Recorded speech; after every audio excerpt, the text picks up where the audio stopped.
Are paracord lanyards safe?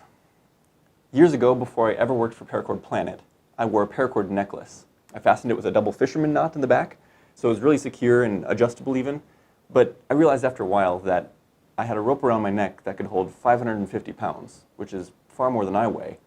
So I eventually switched that out for a leather necklace, but I still wanted to find a way to make a paracord necklace safe to wear. So one way, of course, is to use these pop barrel connectors in our store. But if you don't have that laying around, don't want to buy one, there are a couple knots that you can use as well. So I'm going to show you 3 different knots you can use to make a safe paracord lanyard or necklace, and at the end I'll tell you which one I like best. This first method is from a blogger named Delia Creates. She has kids and so wanted to make a safe necklace for her daughter to wear. Start out by tying just an overhand knot in one side of the cord. And then on the other side, doing the same thing, but without tightening it down. You want to leave a little bit of a tail on there because it's making a fake slip knot where the end can pull out. And then to fasten it around the neck, just put the knot through the loop and pull the loop tight. The version on the blog used leather cord, and I found that this wasn't quite as reliable in paracord. Sometimes it would be really tight and sometimes it would just fall apart. And so if you do have something like keys hanging around your neck, you don't want to lose them on accident. But the idea is that when you pull, that loop loosens until the knot falls through. This next one is by Why Not YouTube channel. It's a paracord channel, so it was designed for paracord, and I found that this one worked pretty well. You start out by making a loop with the cord and tying it onto itself with a double overhand.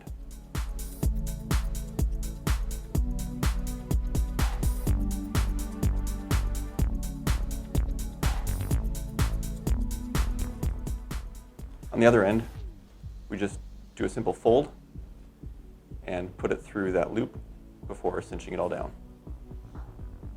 like that. We do this because paracord, when you melt the ends, has a little bit of a knob on the end, and so if you just put it through without folding it back on itself, like this, then when you tighten that down, it catches and it actually won't pull through the loop. But if we put that loop in there,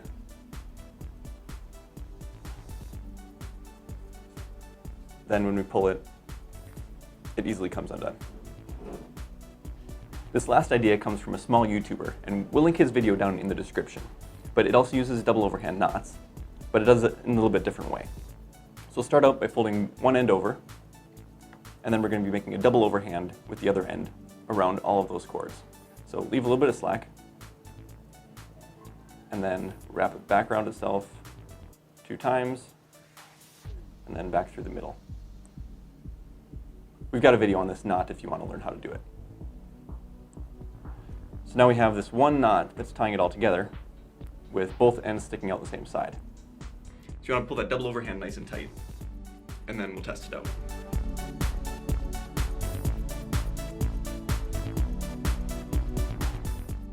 So as you can see, that last knot took a lot more force to undo, and that's why I actually like that last one better.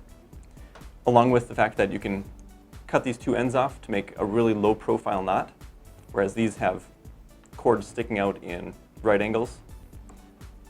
This one, I can pull that loop through to just about nothing, and then clip these cords right next to the knot as well.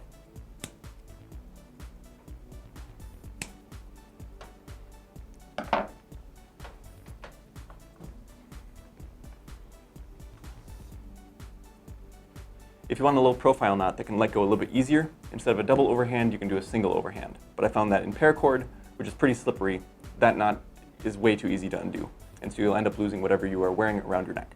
So I'd like to thank the people I borrowed those concepts from. Be sure to check out the links in the description if you want to learn more about them. Let us know which one is your favorite down in the comments below. Thanks for watching, and we'll see you next time.